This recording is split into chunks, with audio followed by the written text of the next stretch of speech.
আপনার না ভাগ্য ভালো যে আপনাকে আমি বিছানায় ছুঁড়ে ফেলেছি। আমার উচিত ছিল আপনাকে মাটিতে ছুঁড়ে ফেলা। আমাকে ছেড়ে চলে যাওয়ার সাহস হয় কি করে আপনার? ছেড়ে চলে যাওয়ার? আপনি কি ভুলে যাচ্ছেন যে আমাদের বিয়েটা তো...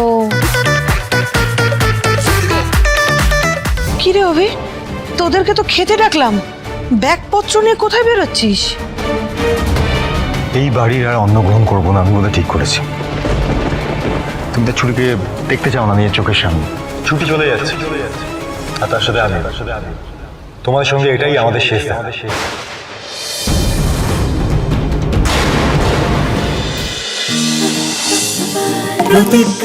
প্রতিজ্ঞা প্রতিদিন রাত 9:30টায় স্টার জলসায় জিও হটস্টারে।